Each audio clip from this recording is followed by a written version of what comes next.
Melquisedeque é um personagem muito famoso e muito debatido na Bíblia.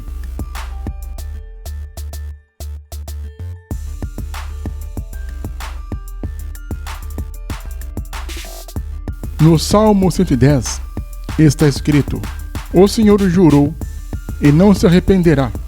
Tu és sacerdote para sempre, segundo a ordem de Melquisedeque. Salmos 110, versículo 4.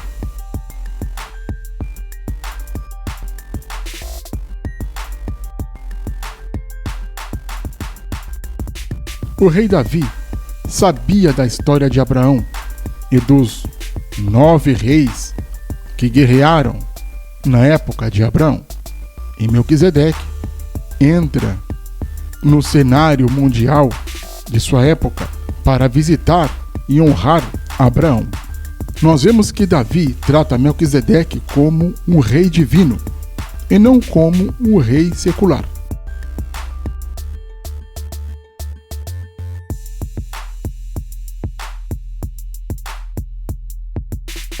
Melquisedeque era rei da cidade de Salém.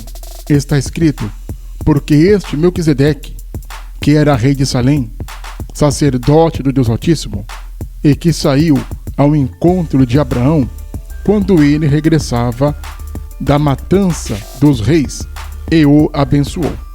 Hebreus 7, versículo 1. O nome Melquisedeque quer dizer rei da paz ou rei da justiça. Ele voltou da casa de Abraão quando este derrotou os 5 reis poderosos e foi abençoado por Melquisedeque. E o mais interessante é que Melquisedeque foi ter com Abraão, e não Abraão que foi ter com Melquisedeque. E Melquisedeque foi levar presentes, oferendas, ofertas para uma pessoa que não era da realeza, da nobreza, era um homem poderoso, um homem rico, mas não pertencia à família real de nenhuma casa. Está escrito: e esse Melquisedeque, rei de Salém e sacerdote do Deus Altíssimo, encontrou-se com Abraão quando este voltava depois de derrotar os reis, e o abençoou. E Abraão lhe deu dízimo de tudo. Gênesis 7, versículos 1 e 2. Em primeiro lugar, seu nome significa rei de justiça, depois rei de Salém, que quer dizer rei de paz. Hebreus 7, versículos 1 e 2. O interessante aqui é que Melquisedeque não tem pai, não tem mãe, não tem uma genealogia, não tem uma dinastia.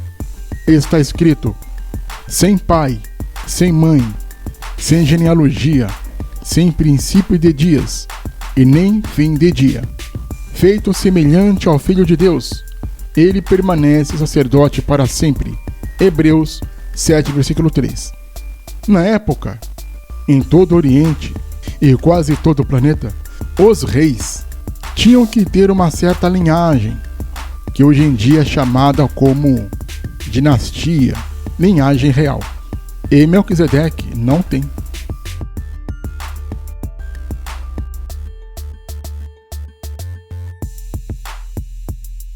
A primeira menção de uma dinastia real na história provém dos negros sumerianos. E depois nós vemos essa linhagem real no Egito, Babilônia, Índia, China, Pérsia e até hoje, né? Nós vemos que a dinastia real é muito importante. E Melquisedeque não tem. Historiadores, arqueólogos investigaram, vasculharam, cavaram e não achou-se nenhuma genealogia de Melquisedeque.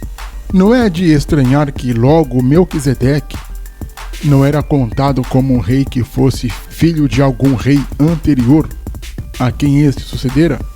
Um reinado sem uma linhagem não seria bem visto, a não ser que este rei em questão fosse um usurpador do trono, coisa que Melquisedeque não era. Ele era um homem sumamente importante. Está escrito: Considerem a grandeza deste homem. Até mesmo o patriarca Abraão lhe deu dízimo dos despojos. Hebreus 7, versículo 4. Temos que considerar a grandeza de Melquisedeque, porque até o patriarca Abraão deu a ele o dízimo dos despojos. Hebreus 7, versículo 4. E além de rei, Melquisedeque também era sacerdote. Ele era um homem que tinha contato com Deus, e por isso este recebera de Abraão dízimos e não impostos. A lei requer dos sacerdotes, dentre os descendentes de Levi, que recebam o dízimo do povo, isto é, dos seus irmãos, embora estes sejam descendentes de Abraão. Hebreus 7, versículo 5.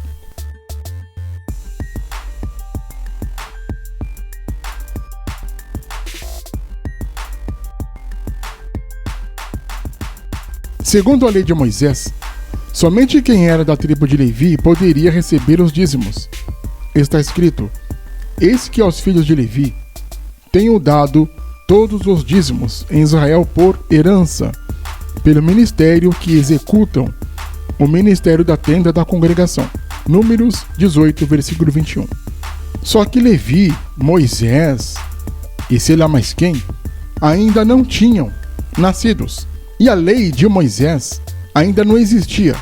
Por que a lei de Moisés não existia? A lei de Moisés não existia na época de Abraão porque Moisés não existiu na época de Abraão. Quando Melquisedeque se encontrou com Abraão, Levi ainda estava no corpo de seu antepassado. Hebreus 7, versículo 10. E Jesus nem da tribo de Levi era. Jesus era da tribo de Judá.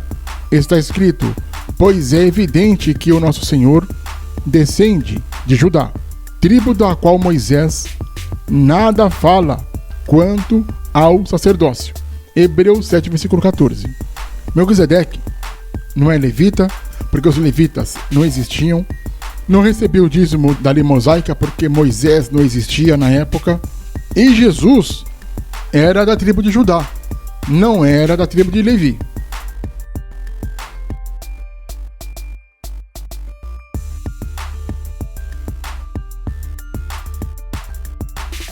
Temos que lembrar que os sumérios inventaram os dízimos, porque os sumérios inventaram a matemática, os números e, por conseguinte, o sistema decimal.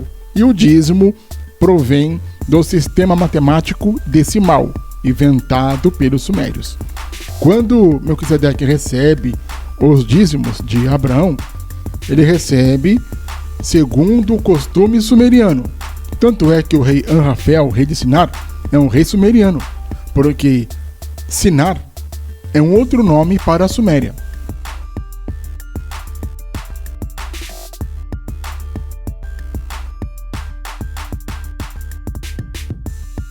Então Melquisedeque seria Jesus? Sim, Melquisedeque é Jesus. Jesus é Melquisedeque, porque além de ser rei, Melquisedeque era sacerdote. E Jesus, além de ser rei, é também sacerdote eterno, segundo a ordem de Melquisedeque. Está escrito, como também diz no outro lugar: tu és sacerdote eternamente, segundo a ordem de Melquisedeque. Hebreus 5, versículo 6. E tem mais, está escrito: chamado por Deus, sumo sacerdote, segundo a ordem de Melquisedeque. Hebreus 5, versículo 10. E continua em Hebreus capítulo 7. Está escrito: porque ele assim testifica, tu és sacerdote eternamente, segundo a ordem de Melquisedeque. Hebreus 7, versículo 17.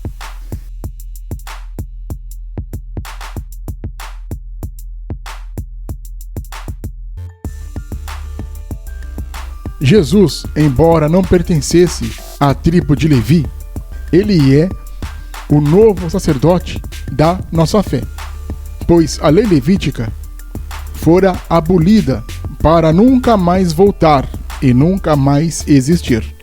Está escrito: se fosse possível alcançar a perfeição por meio do sacerdócio levítico, pois em sua vigência o povo recebeu a lei, por que haveria necessidade de se levantar outro sacerdote, segundo a ordem de Melquisedeque, e não de Arão? Hebreus capítulo 7, versículo 11. Jesus é sacerdote porque Deus assim disse. E isso não aconteceu sem juramento. Outros se tornaram sacerdotes em seu lugar sem qualquer juramento. Mas ele, Jesus, se tornou sacerdote com juramento. Quando Deus lhe disse: "O Senhor jurou e não se arrependerá. Tu és sacerdote para sempre." E Jesus tornou-se por isso mesmo. E é a garantia de uma nova aliança, só que superior. Hebreus capítulo 7, versículos 20 e 22.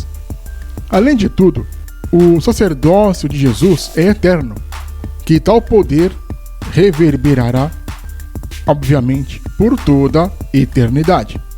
Visto porque os outros sacerdotes, por serem mortais, eram trocados e substituídos. Está escrito: "Ora, aqueles sacerdotes têm havido muitos, porque a morte os impede de continuar seu ofício. Mas, visto que vive para sempre, Jesus tem um sacerdócio permanente. Portanto, ele é capaz de salvar definitivamente aqueles que, por meio dele, aproximaram-se de Deus, pois vive sempre para interceder por eles." É de um sumo sacerdote como este que precisávamos, porque ele é santo, inculpável, puro, separado dos pecadores, exaltado acima dos céus, e ao contrário dos outros sumos sacerdotes, ele não tem necessidade de oferecer sacrifícios dia após dia, como existe nas religiões. Todo ano tem que subir no monte, tem que tomar santa ceia, guardar o sábado, é aquela lenga-lenga. E Jesus não tem que oferecer sacrifícios pelos seus próprios pecados e depois oferecer sacrifícios pelos pecados do povo. Por quê? Ele fez isso de uma só vez, quando teve seu martírio na cruz. E este sacrifício único e perpétuo foi feito por todas as eras e por todas as pessoas em geral, quando ele a si mesmo se ofereceu como sacrifício. Pois a lei religiosa constituiu e constitui sumos sacerdotes a homens que têm fraquezas, mas o juramento perpétuo de Jesus, que veio depois da lei da religião, constitui o Filho perfeito para sempre. Hebreus 7, versículo 26 e 28. Sendo assim, não precisamos da religião para nada. Tendo Melquisedeque, que é o Cristo, temos a lei de Cristo, eterna e incorruptível, como norte para a nossa vida, em detrimento, graças a Deus, das leis religiosas.